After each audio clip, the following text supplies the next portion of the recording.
Bienvenue dans Smart Bourse, votre émission quotidienne sur Smart for Change pour rester à l'écoute des marchés. Chaque jour, vous nous suivez à 17h en direct à la télévision via vos box et vous nous retrouvez dans la foulée en rattrapage, soit en replay sur bismart.fr ou encore en podcast sur l'ensemble de vos plateformes préférées. Au sommaire de cette édition ce soir, une journée, une séance relativement calme sur les marchés avec néanmoins toujours de l'appétit pour le risque qui se développe au gré des développements et de la volatilité ou de l'incertitude politique, géopolitique, institutionnelle qui accompagne désormais les investisseurs, mais toujours un appétit pour le risque résilient et un S&P 500 à ce stade qui n'est plus qu'à quelques dizaines de points de ses records absolus avant une série de rendez-vous importants.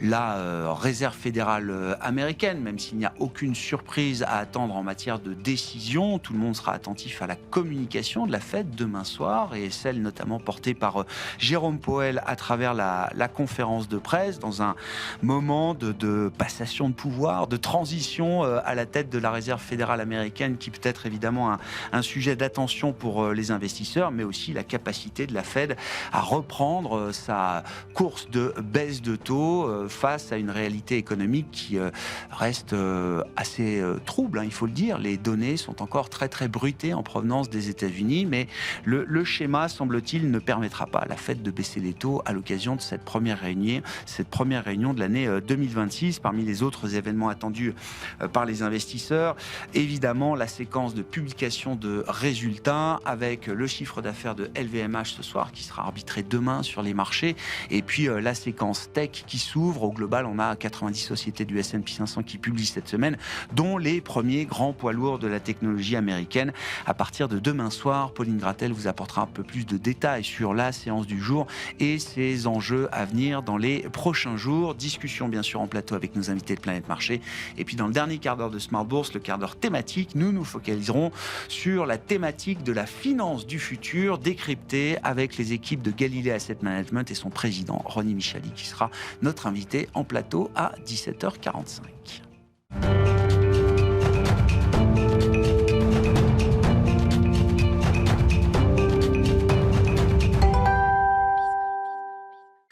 Tendance, mon ami, chaque soir en ouverture de Smart Bourse, Pauline Gratel est avec nous et vous apporte les infos clés du jour sur les marchés. Bonsoir Pauline. Bonsoir. Les grands indices actions mondiaux sont donc en position d'attente aujourd'hui. Oui, les grands rendez-vous de la semaine arrivent demain avec la décision de la Réserve fédérale le soir qui devrait mettre en pause son cycle d'assouplissement monétaire et maintenir son principal taux directeur à 3,75%. Les résultats aussi vont monter en puissance dès demain soir avec les poids lourds de la tech, Microsoft, Meta et Tesla. Oui, les indices qui n'ont pas grand-chose à se mettre sous la dent aujourd'hui en tout cas. Oui, ils évoluent ainsi en hausse pour les marchés en Europe. Le Stoxx 600 gagne environ 0,5% au cours de la séance. En France, le CAC 40 est en hausse du même ordre pour évoluer autour de 8150 points. En tête de l'indice parisien, Crédit Agricole gagne 3%, porté par un changement de recommandation dodo. Côté américain, les grands indices sont ouverts en ordre dispersé. Le Dow Jones en repli, le Nasdaq et le S&P 500 sont en hausse modérée. Et puis nous parlons quand même de la Corée du Sud aujourd'hui qui se retrouve sous les feux de l'actualité. Oui, Donald Trump a brusquement décidé d'augmenter les droits de douane à l'encontre de la Corée du Sud à 25% contre 15% auparavant, malgré l'accord signé entre les deux États. La raison, selon Donald Trump, Séoul met trop de temps à ratifier le texte et il accuse l'Assemblée législative de Corée du Sud de ne pas respecter l'accord commercial conclu. Et malgré cela, les investisseurs continuent de payer et d'acheter la Corée du Sud. Oui, l'indice sud-coréen Kospi a d'abord reculé de 1% avant d'attirer les investisseurs en quête d'exposition au marché asiatique le plus performant l'an dernier. Ainsi, le Kospi bondit de près de 3% en clôture et dépasse les 5000 points pour la toute première fois. Parmi les plus fortes hausses, Samsung grimpait de 5% et SK Hynix a bondi de 10%. Ouais, SK Hynix qui atteint désormais une capitalisation en dollars de 400 milliards de dollars. Donc on a là Samsung et SK Hynix, des groupes sud-coréens qui sont dans le top 20, top 30 peut-être des grandes capitalisations mondiales et dans ce secteur technologique. Que dire des autres grands marchés macro notamment et des marchés obligataires en particulier, Pauline? Aux États-Unis, le rendement à 10 ans est assez stable, autour de 4,20%. Au Japon, les taux sont volatiles avec des rendements à 10, 20, 30 et 40 ans en hausse de 5 points de base environ. Sur la partie courte, le rendement à 2 ans a atteint un plus haut historique. Sur le marché d'échange, le dollar poursuit son repli, ramenant l'euro-dollar proche de 1,20. À noter une pause sur les métaux précieux, notamment pour l'argent, qui recule de 8% après avoir déjà gagné plus de 50% depuis le début de l'année. Et puis du côté des résultats, les investisseurs ont pris connaissance notamment des chiffres de United Health aux États-Unis. Oui, le leader américain des soins de santé plonge de 20%. L'entreprise prévoit un chiffre d'affaires inférieur aux attentes pour 2026, mais vise tout de même un retour à la croissance. Elle fait face à l'augmentation des coûts médicaux depuis plus de 2 ans. Et puis dans le secteur de l'aviation et de l'aéronautique, aux États-Unis, toujours des chiffres plutôt contrastés. American Airlines, tout d'abord, publie un chiffre d'affaires record, mais inférieur aux attentes. Pour le 4e trimestre, le titre plonge de 4%. Du côté de Boeing, le chiffre d'affaires du 4e trimestre est au-dessus des attentes, tiré par le carnet de commandes de sa division défense. Aujourd'hui, le titre recule de 1,5%. Enfin, un mot de General Motors qui publie une copie saluée. Le titre bondit de 5%. Et puis Puma est aujourd'hui la valeur vedette en Europe. Oui, le titre s'envole de 10% au cours de la séance. La famille Pinault a vendu ses actions de la société au groupe chinois Antasports, déjà propriétaire de Salomon et Wilson, et qui veut s'étendre à l'international. L'an dernier, les ventes de Puma avaient fortement chuté et son action avec de 35%. Quels sont les événements programmés à l'agenda demain sur les marchés, Pauline? Les investisseurs arbitreront demain les résultats de LVMH publiés ce soir après la clôture des marchés et ils prendront connaissance de ceux de ASML. Il faudra donc attendre demain soir pour prendre connaissance des comptes des poids lourds de la tech. Côté macro, à part la Fed, on attend la décision monétaire de la Banque du Canada. Tendance, mon ami, chaque soir en ouverture de Smart Bourse, les infos clés du jour sur les marchés avec Pauline Gratel.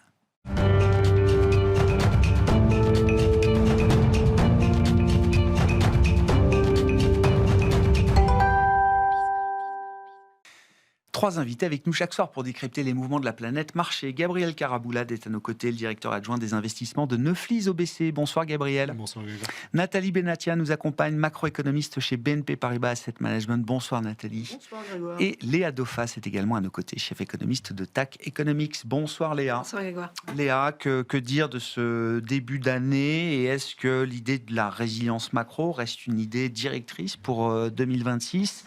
On a le sentiment quand même que face au degré d'incertitude géopolitique, institutionnelle, commerciale qu'un Donald Trump peut injecter dans le système monde, face à cela, il y a quand même des éléments qui compensent et notamment peut-être une croissance qui change de nature, guidée par les investissements. Est-ce que c'est ça qui explique la résilience macro et la résilience des marchés aussi derrière ? Oui, je pense qu'en fait, les idées de 2026, c'est qu'est-ce qu'on tire des leçons de l'année passée. Et en réalité, ce qu'on se rend compte dans les anticipations de l'année passée, on a eu vraiment ce gros creux en avril où tout le monde a revu à la baisse, mais quand on se positionne fin 2025 par rapport à début 2025, le scénario est inchangé malgré toutes les péripéties qu'on a connues autour de cette année. Les péripéties, je limite mes termes. C'est un understatement. Exactement. Et donc l'idée, c'est de se dire, en gros, il y a deux voies dans le scénario, et c'est un peu ce qu'on voit aujourd'hui dans le consensus. C'est soit on n'a pas vu les effets de 2025 et ils arrivent sur le scénario de 2026, ou celui de se dire, non, en réalité, c'est une new normal. Moi, je suis plutôt dans cette séquence-là, de dire, en réalité, c'est à la fois de la coercition, du rapport de force, mais qui fonctionne. C'est doublé, effectivement, avec cet effet investissement, IA, productivité. On a une inertie budgétaire qui est latente et même des expansions budgétaires dans la plupart des économies. Et en réalité, tout ça, malgré les éléments de conjoncture, malgré le cycle, c'est un peu des éléments d'ancrage. Et donc, dans certaines certitudes, résilions avec de l'ancrage, raisonnons avec de l'ancrage. Donc, c'est une inertie budgétaire. C'est des contraintes, effectivement, de croissance, mais en réalité, la productivité va compenser les effets négatifs. Alors, c'est effectivement plus vrai aux États-Unis que ça peut l'être en Europe. On a des banques centrales qui sont quasiment au plancher.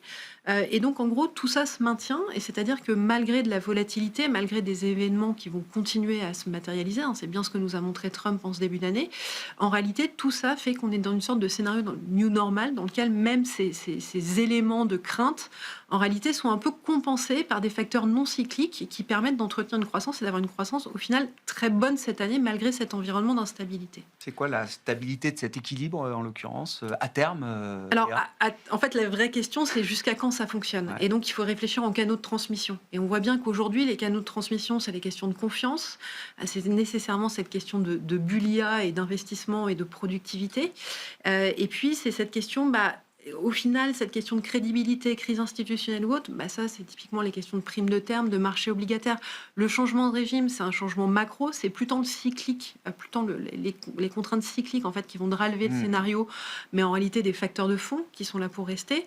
Mais dans ces points d'ancrage, il y a aussi ces questions, crédibilité institutionnelle, inertie budgétaire, c'est des primes de terme qui augmentent, c'est un coût du capital qui est structurellement plus élevé, et c'est aussi un régime de taux long qui change. Et c'est un peu ça pour nous les prochains trimestres, voire même les prochaines années en réalité. Si je m'étends, c'est des croissances au-dessus du potentiel. Pour la plupart des économies, en zone euro, on aurait 1,4% cette année. Les États-Unis 2,5%, mais c'est quand même des croissances au-dessus du potentiel pour la zone euro. Une inflation qui est stabilisée, alors avec un risque qu'elle devient haussière, et puis des taux d'intérêt qui aussi changent de régime. Et c'est un peu les points d'ancrage et cette instabilité en réalité. Si on se positionne tous par rapport où on était en début d'année dernière, en réalité, on l'a acté maintenant. On sait que ça devient en réalité l'instabilité devient visible. Ça devient un élément clé du scénario et on fait avec. Mais ça veut dire qu'on arrive quand même au bout du processus de découverte du prix de ce new normal, comme vous dites. On a voulu pricer la rupture à Liberation Day et en fait, on s'est aperçu, comme vous le dites très bien, Léa, que c'était pas une rupture qui nous attendait, mais que c'était un changement ou une transition vers un autre régime. Alors, on appelle ça le New Order, le Nouvel Ordre Mondial, etc. Bref, chacun met la terminologie qu'il veut là-dessus. Mais que c'était plus un processus continu, en fait, de transition vers un nouveau schéma, un nouvel environnement. En fait, c'est effectivement le New Order géopolitique. Et on a mis un prix, là, vous parlez des marchés macro, là, des marchés obligataires. On a réussi à mettre le bon prix sur ce nouvel environnement ou on est encore en découverte? Non, je pense qu'aujourd'hui, les marchés n'ont pas encore et on le voit bien, le point clé, c'est le pricing de la Fed aujourd'hui. Le marché a un pricing de Fed, une baisse en juin, une baisse en décembre. La baisse de juin, c'est dire on laisse passer le changement de Powell, on voit ce qui se passe, on actualise les taux, on va chercher un taux neutre l'année prochaine, en fin d'année. En réalité, si on ne se trompe pas sur le scénario et si on a un boost de croissance, la Fed devrait monter les taux. Et on voit bien qu'aujourd'hui, on est dans cette position... Difficile de dire qu'elle est restrictive encore aujourd'hui. En tout cas, avec un scénario de reprise de la productivité, oui, la Fed aurait limite intérêt à aller chercher un scénario aussi en fin d'année. Et donc, on voit bien que ce marché, en tout cas, a du mal encore à pricer ce changement de régime, qu'on n'y est pas encore. Mais petit à petit, c'est des choses qu'ils font. Encore une fois, c'est les points d'ancrage. C'est les primes de terme plus élevées, les taux d'intérêt qui augmentent. Et malheureusement, je suis économiste, mais on va dire le cycle, la macro, on s'en fiche. En réalité, cette productivité drive le cycle aujourd'hui et absorbe ces chocs. Gabriel, qu'est-ce que ça implique là d'un point de vue de marché? Vous achetez l'idée d'un new normal, d'un nouveau régime de marché, et dans ce nouveau régime, qu'est-ce qui change concrètement? Léa nous dit que les points d'ancrage sont plus les mêmes. Je crois qu'on l'a vu encore avec ce début d'année. La semaine dernière a vu beaucoup de volatilité sur des devises clés comme le yen, comme les taux longs également, qu'ils soient japonais ou autres d'ailleurs. On achète cette nouvelle normale avec deux bémols sur lesquels on va être très attentif. D'une part, c'est le consommateur américain qui montre certains signes de faiblesse. Et qui reste important quand même dans ce nouvel environnement, ce nouvel ordre qu'on essaye de décrire. Très important. Et quand on voit... Scott Bessent disait que c'était un spillover de ce qui s'est passé au Japon sur les taux longs américains. La journée du 20 janvier, c'est ça. Là, en pratique, on peut pas uniquement mettre cette hausse des taux longs américains sur le dos des Japonais, c'est également une défiance vis-à-vis de ce qui peut se passer du côté de la Réserve fédérale. Donc attention sur ce point-là. Du côté de l'Europe, je rejoins ce qu'a dit Léa sur cette nouvelle normalité et sur le fait qu'on n'aurait pas forcément un clash par rapport à tout ce qui s'est passé, notamment sur le Groenland. La limite, ça va être, je vais reprendre les mots du ministre de l'économie belge qui disait qu'il y a une différence entre la vassalité heureuse, ce qui était précédemment le cas, et la soumission humiliante. Et donc, on voit que tant qu'on reste du domaine de la vassalité heureuse, les choses se passent plutôt bien et c'est plutôt notre projection, c'est qu'on reste dans ce domaine-là. Et à l'inverse, si Trump va dans les excès, à l'image de ce qui s'est passé sur le Groenland, là, on peut avoir une escalade et un clash, puisque ça a plutôt bien réussi aux Européens sur la séquence de ces dernières semaines et de Davos. Donc attention aussi de ce côté-là. Ça veut dire quand même, oui, en un an, le logiciel européen a quand même sacrément changé. Moi, je me souviens des discours portés, y compris par Christine Lagarde elle-même, au moment de l'offensive tarifaire de Donald Trump l'an dernier. Le discours officiel était de dire attention, les Européens n'ont aucun intérêt à s'engager dans une surenchère, le tit for tat, l'escalade permanente sur le plan des tarifs. Et encore une fois, même Christine Lagarde, alors sortant peut-être un petit peu d'ailleurs de son rôle, avait tenu ses propos en pleine page du Financial Times. L'ambiance a quand même changé, donc du coup, vous dites... L'ambiance a changé. On a des gardiens du temple. On pense à Rutte, donc l'ancien Premier ministre néerlandais qui est aujourd'hui directeur de l'OTAN et donc qui continue dans cette tendance d'appeler Donald Trump Daddy ou de rester extrêmement atlantiste dans son approche. C'est quelque chose que les Européens centraux et l'Europe de l'Est a plutôt envie de suivre. Ouais. Ils ne le suivront pas jusqu'à l'humiliation. Donc si les Américains, et c'est plutôt notre anticipation, arrivent à garder un point d'équilibre, les choses peuvent rester comme elles sont, avec plutôt de bonnes surprises d'un point de vue économique et pas d'escalade d'un point de vue géopolitique. Ouais. Donc plutôt positif, c'est notre prévision au moins pour 2026. À plus long terme, il faudra voir également qui sera nominé à la tête de la Fed et si justement la politique monétaire américaine restera du domaine du raisonnable ou pourra aller dans des excès et créer des bulles. Ouais. Et ça, effectivement, je reviens à votre premier point. On ne peut pas mettre tout sur la hausse des taux japonais la semaine dernière. Je veux dire, le risque américain ou l'incertitude américaine y a contribué également à travers... Alors, vous parliez de la Réserve fédérale américaine. Oui, l'inconnu du nom du futur président. Oui, d'accord. Mais ça veut dire qu'il y a une gamme de scénarios ouvertes en fonction du nom qui sortira, entre guillemets, du chapeau de Trump. Sur le nom... Puisque c'est Rick Rieder maintenant qui semble faire la course en tête. Je m'avancerai pas trop. Je pense que notre scénario central, en tout cas avec la Réserve fédérale américaine, garde une politique plutôt modérée et respectueuse des anticipations de croissance qu'on a cohérente avec la réalité économique telle qu'on la vit aujourd'hui. Exactement. Mais un nom comme Kevin Hassett, je pense à Hassett en particulier. Ouais. Pas forcément l'autre Kevin qui est plus raisonnable, mais Kevin Hassett, lui, pourrait amener plus d'incertitude de ce côté-là. Avec un côté de voir que visiblement, il a été écarté, ou lui-même en tout cas décrète qu'il est sans doute un peu hors jeu. Mais Tata, alors oui, il faut que j'explique, mais j'ai expliqué depuis 2-3 jours. C'est un économiste américain, Ethan Harris, qui a suggéré cet acronyme face au TACO. C'est le Tata, c'est Trump always tries again. C'est-à-dire que derrière le TACO, il y a quand même toujours l'idée que Trump revient à la charge en permanence dès que la moindre faiblesse ou la moindre faille peut apparaître ou réapparaître. Vos commentaires, bien sûr, Nathalie. Et puis, encore une fois, comment on intègre cette variable Trump. Mais voilà, je mets beaucoup sur Trump, mais il n'y a pas que ça. Les efforts de relance au Japon, visiblement, bousculent aussi une certaine orthodoxie des marchés. Enfin, il y a plein de phénomènes qui se conjuguent. Comment on intègre ces variables dans un jeu de prévision économique aujourd'hui ? Bien que macroéconomiste tendance intégriste, moi, je pense qu'il faut de plus en plus s'intéresser à ce que font les entreprises. Typiquement, quelque chose qu'on a raté l'année dernière, quand on a fait tous baisser nos prévisions de croissance, c'était la réaction des entreprises. Et cette réaction des entreprises a eu lieu, d'abord dans l'urgence, parce qu'il fallait agir, exporter ou importer avant l'entrée en vigueur des droits de douane. Et puis, tout au long, il y a des recompositions, on déroute le commerce, on va chercher de nouveaux débouchés, c'est le cas de la Chine, etc. Donc ça, je pense que c'est vraiment un élément qui a été sous-estimé. Et un autre élément... J'ai l'impression, excusez-moi Nathalie, mais j'ai l'impression qu'on sous-estime chroniquement. cette capacité d'adaptation, Ouais. de résilience des entreprises. Ce que vous dites de l'an dernier, on pouvait le dire aussi de la crise ukrainienne, on pouvait le dire Covid. encore plus de la crise Covid. Ouais. Mais là, on a vraiment eu le Ouais. nez dedans très rapidement, si j'ose dire. Hein.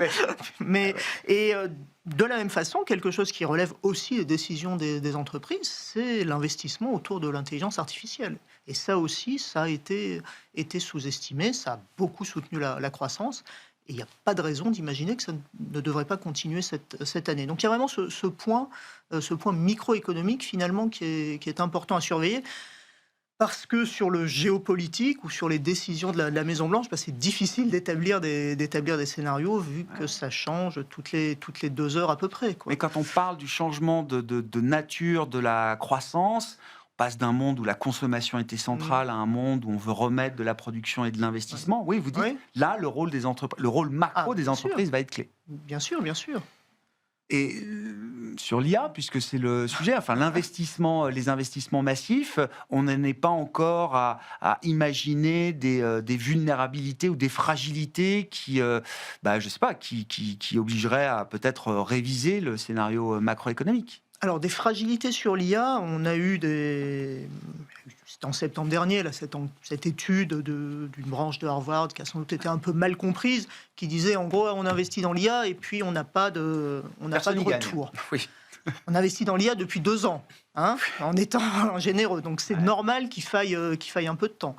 L'autre question, c'est sur l'emploi. De la même façon, on n'a pas encore les réponses. Que disent les entreprises dans le cadre du Beige Book, là, ces informations qualitatives que remontent les Fed régionales, c'est on investit dans l'IA pour voir. Là, en ce moment, on n'a pas trop envie d'embaucher parce qu'il y a beaucoup d'incertitudes. Donc, on investit dans l'IA et on va voir ce que ça donne. Donc, on est vraiment dans une phase de découverte, là aussi, exploratoire, absolument. Ah ouais. Bon. Sur la réserve fédérale américaine, puisque ça va être quand même le sujet de la semaine. Pas de décision attendue. Qu'est-ce qu'il a à nous dire, Jérôme Powell ? Alors, Jérôme Powell, il va sûrement avoir énormément de questions sur le thème « Est-ce que vous restez après ?» D'ailleurs, ça, c'est assez amusant. Alors, moi, j'ai essayé de... Est-ce qu'il restera en tant que gouverneur jusqu'en 2028 ? C'est ça la vraie question pour Powell. Alors, moi, j'ai essayé de baptiser ça un petit peu une sorte d'effet Streisand, là, cette histoire d'enquête criminelle qui a été diligentée contre sa personne. Pourquoi effet Streisand ? Parce que ça s'est passé sur Internet. Donc, ce n'est pas tout à fait un effet Streisand, mais dès le dimanche, il a dit voilà, je suis potentiellement sous le coup d'une accusation criminelle. Et donc, l'effet, ça a été que tout le monde s'est mis à le soutenir, y compris des élus républicains, y compris ce sénateur qui siège à la commission bancaire et qui a dit moi, tant qu'il y a cette histoire, je ne validerai aucun autre nom. Donc, pour l'administration Trump au sens large, parce qu'il paraît que même cette initiative ne viendrait pas directement de l'administration Trump, on saura peut-être, c'est vraiment très contre-productif. Et donc, il y a cette question, effectivement, est-ce que Powell va continuer à siéger au board tant que son mandat de membre du board va... Généralement, ils s'en vont. Généralement, dans l'histoire, ils sont tous partis une fois que le mandat de président a été achevé. Il y a eu une exception. Voilà. Honnêtement, moi, je serais lui, je resterai pas. Alors, il y a une nouvelle théorie, c'est que... je serais lui, je resterai pas, j'en sais rien. S'il considère que... Voilà, s'il considère que c'est son devoir, absolument. Il y a un service... C'était d'ailleurs le sujet, de sa vidéo de 2 minutes. Alors, il y a même une nouvelle étape qui a été franchie, c'est les membres du board pourraient le renommer directeur du FOMC. Ouais. Voilà, donc on est... Là aussi impossible, il va pas le dire demain soir. Ça fait quand même pas mal de temps que. Parce que c'est ça. On peut avoir un président du FOMC qui soit différent du président de la Fed. Voilà, oui. Sur le traditionnellement, le président de la Fed est également président du FOMC. Ça n'a jamais dû arriver. Le jeu et la lisibilité de la Fed un peu compliqué pour dire les choses. Même si on adore suivre ça, j'avoue qu'au bout d'un moment. C'est-à-dire que Fed Watcher va redevenir un vrai métier. Parce que pour le moment, on lit les communiqués, on écoute la conférence de presse. C'est à peu près ça. Apparemment, on parlait de Fed Watcher parce que c'était des techniques sur le marché monétaire, donc il fallait vraiment comprendre ce qu'il voulait faire. Mais fermons cette parenthèse. Une autre possibilité, s'il décide de rester, c'est qu'il soit une sorte de shadow Fed Chair. Voilà. Honnêtement, moi, je suis pas du tout dans sa tête. Je pense que ce serait une position quand même compliquée à tenir. Hein.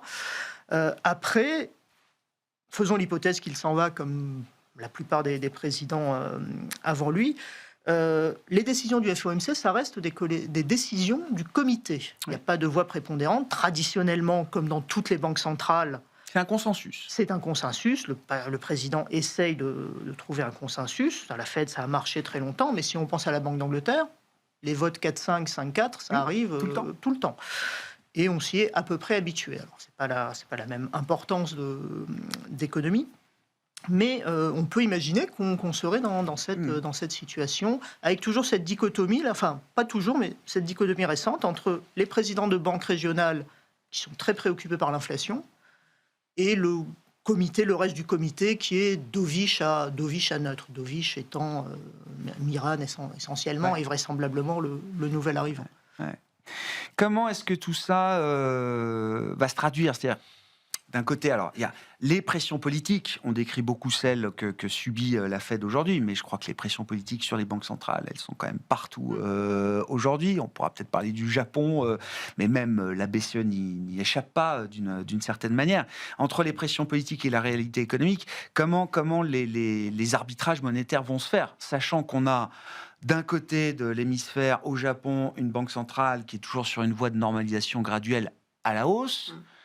Côté américain, une Fed qui, légitimement, pourrait rester sur une voie de normalisation à la baisse. Et puis, au milieu de ça, une banque centrale européenne qui, pour l'instant, se sent très à l'aise dans un statu quo qu'elle pourrait prolonger pendant encore plusieurs mois. Je ne dis pas que c'est désynchronisé, mais c'est quand même pas tout à fait les mêmes schémas ici et là dans de grandes économies. Non, je pense que c'est le bon terme, parce qu'en réalité, même si les banques centrales sont proches du point bas, alors Japon mis à part, en réalité, les mouvements sont très différents. La Fed, alors est-ce que c'est 0, 1 ou 2 ? Nous, on a encore 2 baisses de taux de la Fed, mais on voit bien que les pressions peuvent être à la fois orientées à la baisse ou à la hausse sur le scénario. À la baisse, si effectivement on a une Fed qui...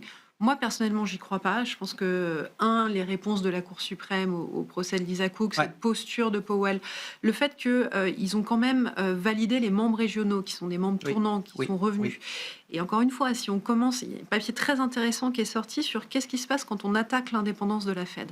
Et en réalité, ce qu'on observe, c'est des mouvements dans lesquels les anticipations d'inflation décrochent durablement, dans lesquels les taux courts et les taux longs ne répondent plus, c'est-à-dire que vous avez beau baisser vos taux courts, vos taux longs ne répondent plus, et vos taux longs augmentent, et surtout dans lequel il n'y a pas d'impulsion économique. Donc toute cette logique de Trump de se dire je vais faire baisser les... Oui, bien sûr. Ça ne fonctionnera pas. Des objectifs qu'il poursuit. Et ça augmentera en plus ces questions de taux mortgage, on en revient aux questions de affordability. Donc je pense que la Fed va être plutôt dans cette posture attentiste de comment on fait, mais avec le biais, est-ce que l'inflation revient, est-ce que la croissance revient ? Très vite, en réalité, fin d'année, début d'année prochaine, ça pourrait être la question, est-ce que la Fed retend ? Et donc on a une Fed pivot, mais qui peut être séparée entre les deux voies. On a une BCE qui est en attente. Moi, j'ai plutôt le sentiment que la BCE attend, la croissance européenne est au potentiel. L'inflation va atteindre autour de 1,5, 1,6 cette année, mais en réalité, l'année prochaine, on revient à la cible. Donc la BCE est plutôt en attente. Il y a la question de changement du board aussi qui va arriver. La BOJ qui va normaliser, mais alors très graduellement. Et donc c'est là où c'est assez paradoxal, c'est qu'on n'a plus ces questions de politique monétaire qui vont nous driver comme on les a eues dans les dernières années. Tout le monde est au point bas. Mais en réalité, on va avoir du mal à aller chercher les scénarios à la hausse ou à la baisse. Et du coup, c'est cette question sur le taux long. Quand on perd cet ancrage d'anticipation des taux courts sur les taux longs, qu'est-ce qui se passe sur la partie longue de la courbe ? Et je pense que c'est plutôt ce point-là. C'est cette question de visibilité politique qui va être le vrai sujet. M'explique que beaucoup d'investisseurs raccourcissent évidemment la duration. Enfin, là, il faut rester sans doute assez court en duration, mais on le voit même dans les émissions des différents trésors américains, mais en Europe, on émet sur du moins en moins long. On cherche à raccourcir ces échéances. Ça laisse les parties longues de courbe beaucoup plus sujettes à la volatilité, à une volatilité structurelle, Gabriel. Tout à fait. Avec un aspect. Il y aura moins d'acheteurs edge. Naturels, c'est ça, sur ces parties-là. Et ce sera davantage un pari d'aller le prendre en pariant sur un reflux macroéconomique, sur certains scénarios géopolitiques négatifs, et à l'inverse, sur un scénario standard, avec une duration bien sûr beaucoup plus courte. Et la problématique de ça, c'est que ça va pousser la prise de risque de crédit plus important dans les portefeuilles. dans un contexte où on sait que les choses peuvent se retourner assez rapidement. Je pense en particulier aux high yield américains. Donc voilà, on reste prudent sur cette partie taux. Ça explique aussi que pas mal d'investisseurs reviennent positifs sur les actions et chargent davantage dans les portefeuilles. Mais effectivement, sur les taux longs, ce qu'on a vu récemment au Japon, n'y est pas du tout à l'abri du côté US, en particulier. Moins sur les taux européens. Quand on voit la dynamique globalement aussi bien de croissance, d'inflation et les messages qui sont passés par la BCE, je pense que le risque est bien moindre, en tout cas du côté Union européenne. Sur le Japon, sur la séance du 20 janvier, on voit du 30 ans, 40 ans qui s'envolent de 30 points de base.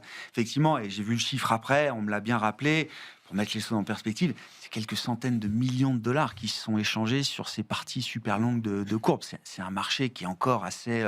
qui se rouvre à peine, quoi, pour dire les choses. Mais continuez sur le Japon. Comment vous regardez le cas d'investissement japonais avec ce fameux Takaishi Trade, Gabriel? Est-ce que les actions japonaises méritent encore plus de place dans les portefeuilles, ou est-ce qu'on est déjà presque aux limites de ce Takaishi Trade? Donc la baisse continue du yen, qui semble s'être arrêtée là depuis 24 ou 48 heures, l'envolée des taux longs, mais la contrepartie positive, c'est une belle hausse des actions. Je vais prendre une position facile et répondre non. Non, parce que c'est pas la fin. Sur les valorisations actuelles, alors non, c'est la fin. Non, c'est la fin, d'accord. On ne se positionne pas davantage sur les actions japonaises qui ont déjà eu un comportement assez historique en 2025, qui s'est poursuivi là sur le début d'année, et avec un yen qui est historiquement bas.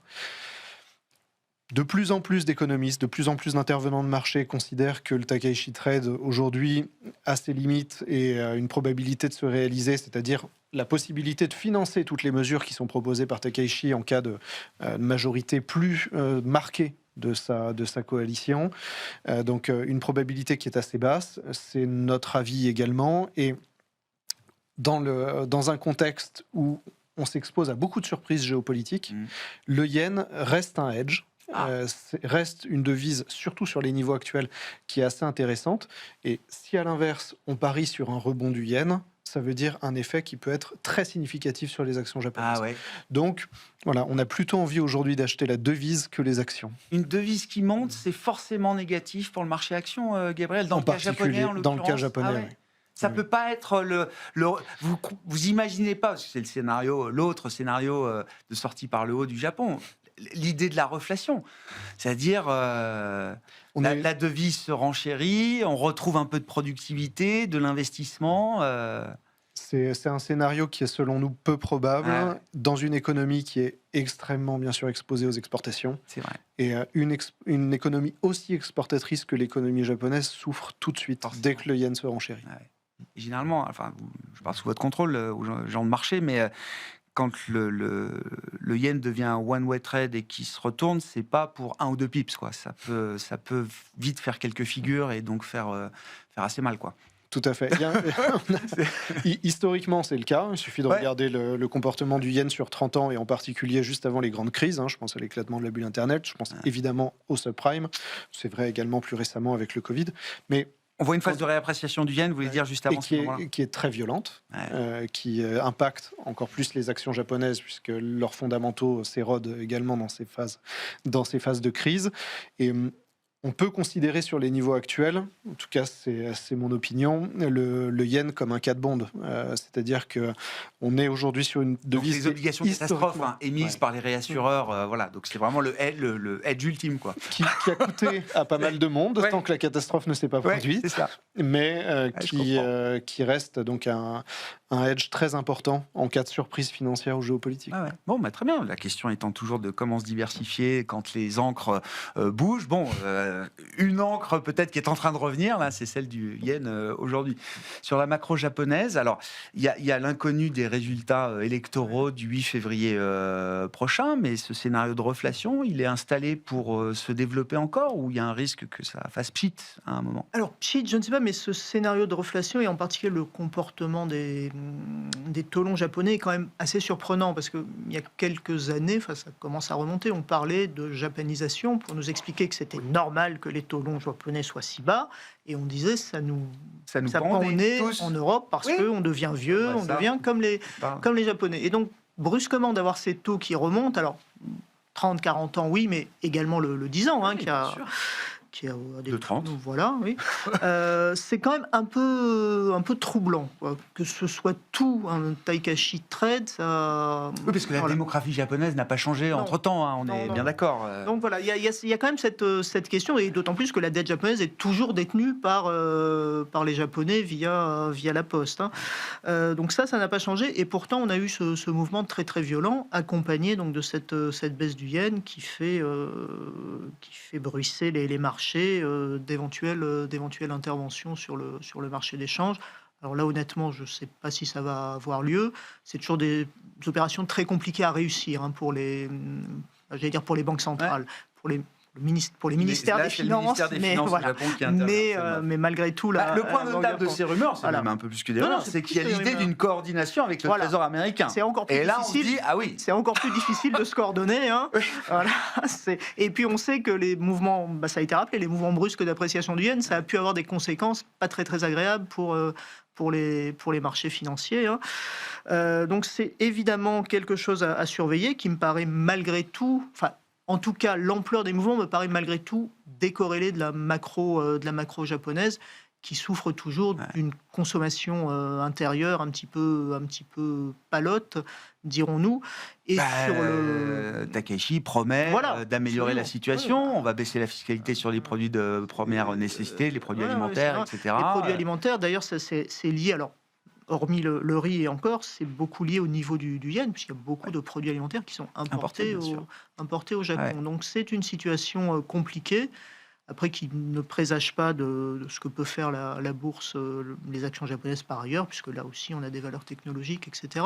Mais la situation macroéconomique reste finalement assez peu lisible. Ok, on est sorti de la déflation, mais de quelle façon? Peut-être pas de la meilleure des façons. Et pour combien de temps, ça non plus, c'est pas certain. Je reviens sur le champ des devises, Gabriel. Est-ce que ce que vous décrivez sur le yen, est-ce que c'est aussi une possibilité pour d'autres devises asiatiques? C'est-à-dire que dans la phase de baisse du dollar 2025, là sur les 6 premiers mois de 2025, oui, on voit le dollar baisser contre toutes devises, mais quand on regarde avec un peu de finesse, c'est l'euro surtout qui... Enfin, le dollar a surtout baissé contre une monnaie majeure comme l'euro, par exemple. Moins contre d'autres devises asiatiques. Est-ce que là, effectivement, 2026, c'est l'heure de la réappréciation de ces devises asiatiques contre dollar, plus que sur la parité euro-dollar en tant que telle? Là-dessus, sur ce raisonnement, je dirais qu'il y a un problème, c'est le poids des investisseurs dans chaque devise. Le poids des investisseurs japonais et des investisseurs en yens est toujours très important. Vous me direz... La Chine a eu largement le temps d'émerger sur les 20 dernières années. C'est aussi le cas. La différence, et je mettrais vraiment trois situations différentes, c'est-à-dire celle des investisseurs japonais et du yen, celle de la Chine et celle du reste des autres pays de l'ASEAN, pays asiatiques. C'est du point de vue des investisseurs japonais. Là-dessus, je pense qu'on est dans un scénario qui est très particulier, compte tenu du niveau actuel du yen, compte tenu du programme économique des politiques japonais, et qui est très différent du reste des pays asiatiques. Sur la Chine, la volonté de rester une économie d'export fort, malgré ce qu'on a pu espérer du côté du consommateur chinois. En tout cas, c'est pas demain la veille. Et sur les prochaines années, on va rester sur une volonté de corréler très fort le won avec le dollar pour ne pas pénaliser les exportateurs chinois. Du côté du reste des pays asiatiques, leur poids en tant qu'investisseur est, à mon sens, trop faible pour qu'on ait une corrélation avec ce qui se passe au Japon. Et à l'inverse, je pense que si le dollar part à la cave et donc ce qui peut renchérir les actions japonaises, on aura un mouvement similaire, potentiellement avec plus de volatilité du côté des autres pays asiatiques. Ouais, d'accord. Bon, avec derrière des très belles performances pour ces actions asiatiques à travers 2025. Parlons un peu de l'Europe, peut-être, Léa. là aussi, il y a quand même des perspectives plus positives désormais pour l'Europe, avec le plan allemand notamment.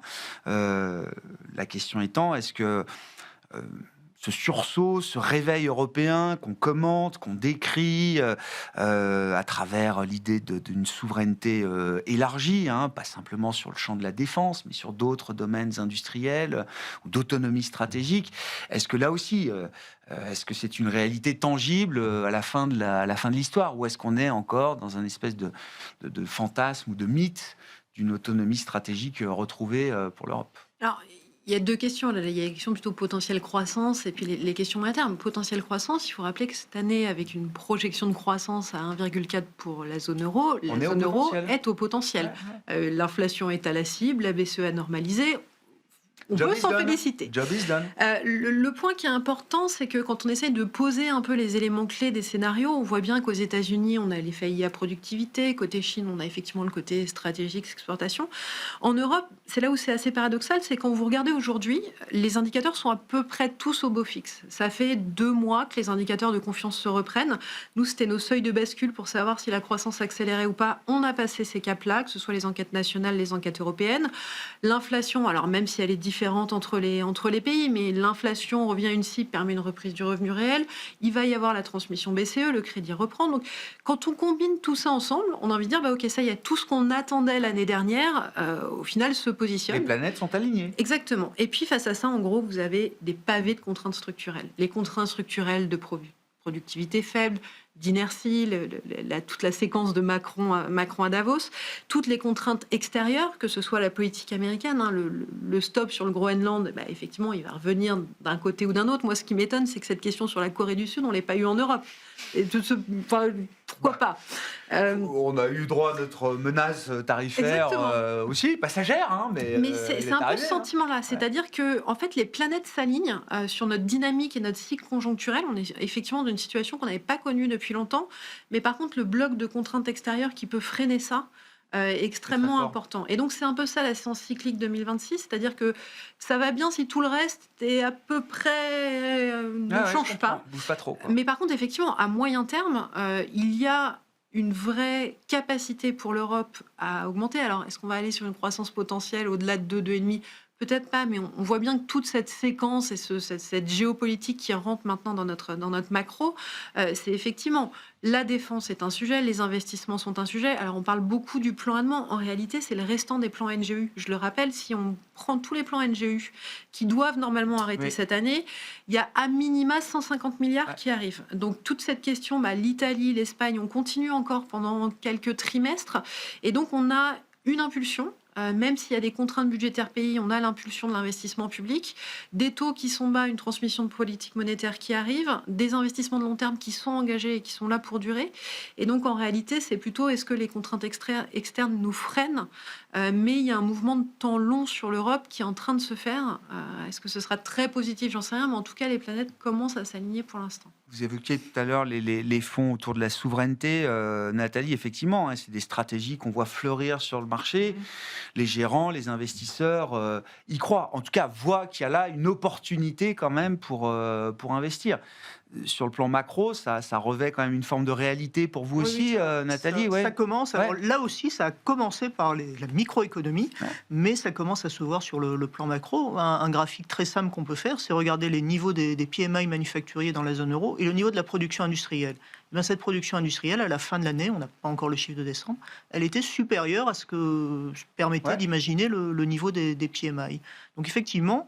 Donc c'est lié à de la réindustrialisation, du reshoring, des chaînes de valeur qu'on a remontées en Europe. Absolument. En plus, ce sont des plans sur plusieurs années, presque une décennie. Donc ça donne de la visibilité précisément aux entreprises.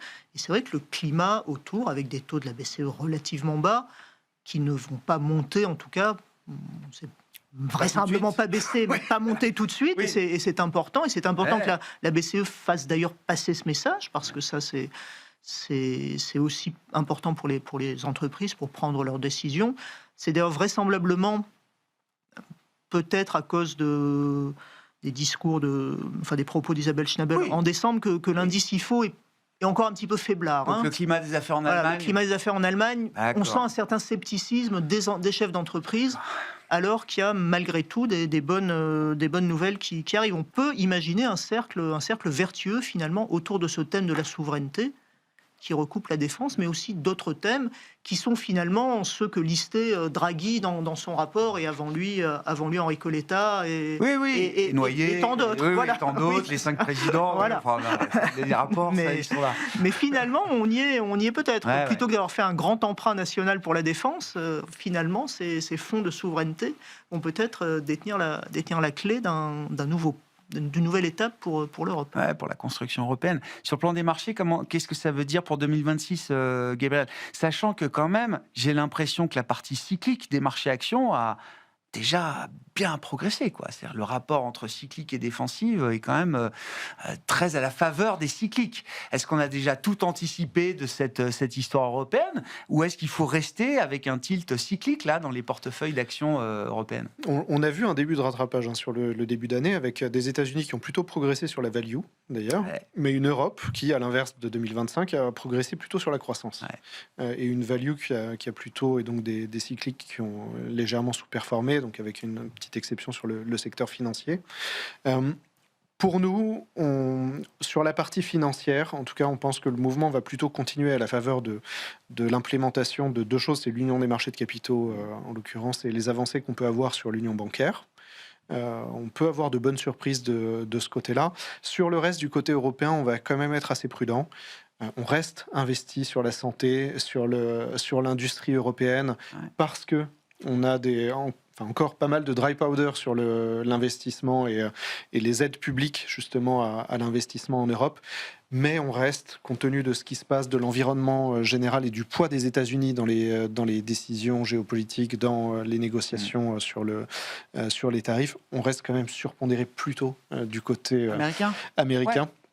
Mais avec une vision différente du marché peut-être, américain. Tout à fait, très lié à l'IA, évidemment, puisque c'est la discussion qu'on avait il y a un mois sur le fait, va-t-on voir après les annonces les investissements sur la partie intelligence artificielle, et en pratique c'est plutôt le cas, ça délivre de ce côté-là, et on attend ensuite les gains de productivité, et là c'est multisectoriel, c'est pas uniquement du côté des acteurs de l'IA. Les winners et les losers seront partout dans tous les secteurs. Bon. On a les rendez-vous de la tech américaine juste devant nous, effectivement, pour y voir un peu plus clair. Mais on a déjà eu des communications d'un TSMC sur des plans de CAPEX qui sont confirmés à 56 milliards de dollars quasiment sur l'année à déployer en investissement en capital pour un groupe taïwanais, en l'occurrence, comme TSMC. Merci à vous trois. On s'arrêtera là pour ce soir. Gabriel Karaboulad, Neuflize, OBC, Nathalie Benatia, BNP Paribas Asset Management et Léa Dauphas, TAC Economics.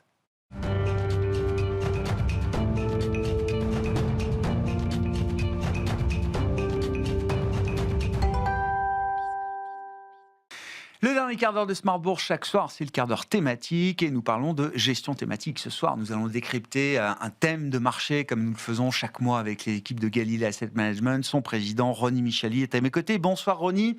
Bonsoir Grégoire. On va décrypter avec vous le thème de la finance du futur. Ça fait partie des 25 grandes thématiques que vous analysez avec les outils propriétaires de Galilée Asset Management. Enfin, juste un mot pour dire que tout ce travail d'analyse conduit aussi la société de gestion Galilée Asset Management à construire des indices, en l'occurrence, c'est ça, des indices thématiques. Vous avez construit le début de votre gamme d'indices thématiques. Absolument. Vous savez bien, Grégoire, on suit 25 thématiques. C'est le fameux codex dont on parle chaque mois dans cette émission. Et puis, au fil du temps, on s'est dit qu'il fallait qu'on crée des indices pour pouvoir étudier nos thématiques de manière quantitative. Et on a créé d'abord des indicateurs en interne, mais ces indicateurs, ils ne peuvent pas être utilisés pour structurer des produits, marchés, par exemple. Voilà. Et donc, on a finalement commencé, avec 4 thématiques, à créer notre gamme d'indices, en partenariat, bien sûr, avec Solactive.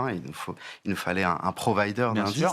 Et les 4 thématiques en question, c'est l'exploration spatiale, l'IA et la robotique, le cycle de l'eau, thématique water, on peut dire. Et puis, le luxe et le lifestyle. Ouais, des thématiques qu'on a déjà d'ailleurs décryptées, je crois, avec vous dans cette émission. Absolument. Parlons donc cette fois de la finance du futur. Qu'est-ce qui caractérise, d'ailleurs, qu'est-ce qui définit la finance du futur, Ronnie ? Alors, la finance du futur, en fait, c'est tous les acteurs qui vont utiliser la technologie pour développer leur activité financière. Et donc, en fait, dans cette thématique, on retrouve pas mal d'acteurs. C'est une thématique assez vaste. Alors, on retrouve des banques traditionnelles qui innovent, qui investissent beaucoup de leur chiffre d'affaires dans l'innovation digitale. On retrouve des néobanques. On peut citer, par exemple, Swissquote. Bien sûr. On retrouve des réseaux de paiement, donc Visa, Mastercard. On retrouve des entreprises de services de paiement, par exemple Adyen ou PayPal. On retrouve des fintech et des insurtech qui proposent des solutions innovantes. Je ne sais pas si vous connaissez Klarna, par exemple. Oui, bien sûr. Ouais, Bon, on a beaucoup parlé de Klarna, oui, qui fut à un moment la fintech la plus valorisée au monde. Il y a eu un petit parcours ensuite un peu plus compliqué, mais oui, oui. Absolument. Oui, voilà. oui. Je me fais souvent charrier par l'équipe de gestion parce que je l'avais dans mes... Oui, mais c'est un exemple quand même de cet écosystème de la finance du futur. Exactement, voilà. Et puis, on a aussi les big tech.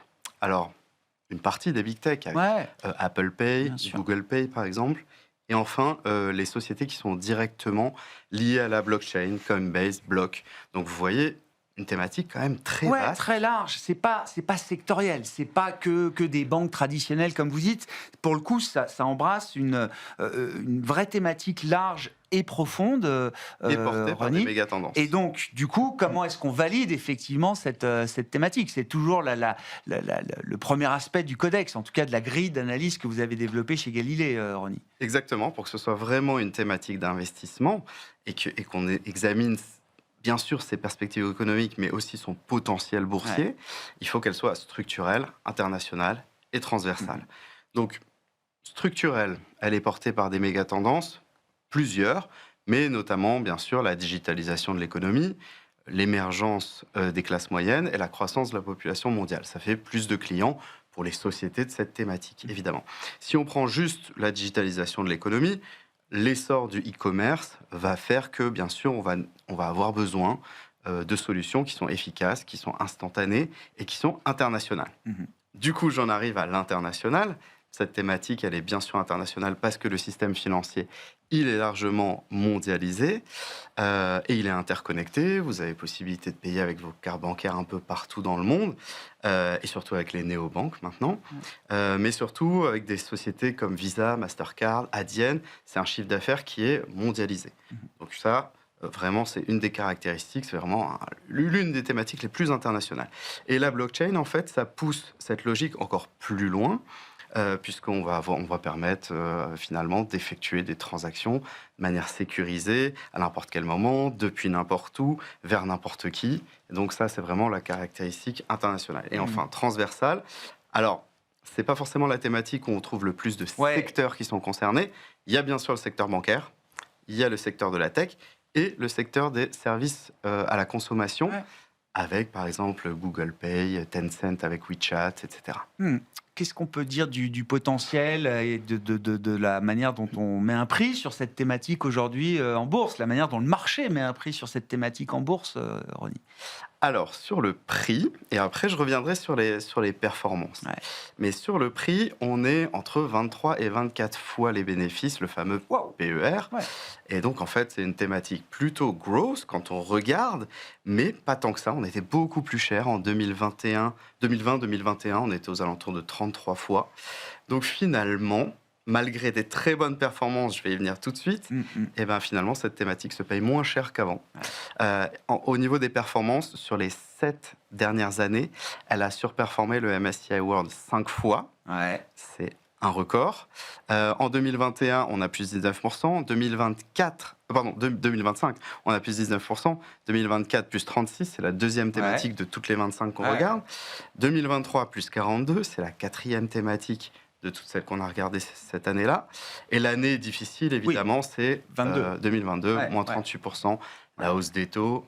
Et donc la hausse des taux qui pénalise, bien sûr, les valeurs tech, mais qui pénalise aussi les banques. Sachant qu'on sortait de la période Covid où on pensait qu'on n'irait plus jamais dans un magasin, que tous les paiements se feraient en e-commerce, en paiement dématérialisé, etc. etc. Absolument. Voilà. Bon, quand je dis ça pénalise les banques, évidemment, la hausse des taux a été bonne pour le business model des banques. Oui. Mais en tout cas, les banques... Mais il y a la partie tech dans, dans cette thématique qu'il ne faut pas négliger. En fait, les banques ayant un bêta supérieur au marché, le marché baissant cette année-là, c'était, en tout cas au départ de 2022, c'était un petit peu compliqué. Ouais. Qu'est-ce qu'on peut dire des points forts? On en a déjà cité certains pour cette thématique, et des fragilités aussi peut-être derrière cette thématique de la finance du futur. Alors, pour finir sur les chiffres, ce qui explique finalement qu'on a des très bonnes performances, mais qu'on se paye pas si cher que ça, c'est que les perspectives économiques, elles ont largement augmenté. La croissance du chiffre d'affaires, c'est 13% annualisé pour les 3 prochaines années. La croissance des BPA, c'est 20% annualisé. Et puis, évidemment, tout ça se fait dans une volatilité plus élevée que le marché. D'accord. Mais du coup, tout cela représente quand même des points forts, des points forts de la thématique. Sinon, en points forts un petit peu plus subjectif, moins quantitatif, on va dire. En point fort, vous avez bien sûr la démocratisation de l'investissement avec les plateformes. Maintenant, même en France, avant c'était que au UK, lorsque vous preniez le métro à Londres, vous voyez des plateformes d'investissement, etc., pour la pension, tout ce qui est retraite. Voilà. Maintenant, vous retrouvez ça aussi en France, avec les Trade Republic, par exemple, qui font la pub à la télévision, Revolut, bien sûr. Donc, voilà, démocratisation de l'investissement avec les plateformes, la réduction des coûts opérationnels que ça engendre, la rapidité des transactions, et évidemment, tous les avantages de la blockchain, limitation des intermédiaires, transparence des opérations, traçabilité. Ça, c'est pour les points forts. Pour les points faibles, c'est des sociétés qui sont fortement régulées. Le secteur bancaire est fortement régulé. Oui. La tech, ça commence un petit peu plus. Sensible aux décisions politiques. Vous avez Donald Trump qui, il y a 2 semaines, a annoncé qu'il souhaitait baisser le taux des cartes de crédit à 10%. Ça n'a pas profité du tout à la thématique. Un business important pour les banques américaines, sûr. Absolument. Et l'ouverture de la concurrence aussi. Parce qu'il y avait la baisse du taux, mais il y avait aussi l'ouverture de la concurrence. Donc ça, effectivement, c'est des points faibles. Autre point faible, les cyberattaques. On le voit surtout sur les plateformes de blockchain.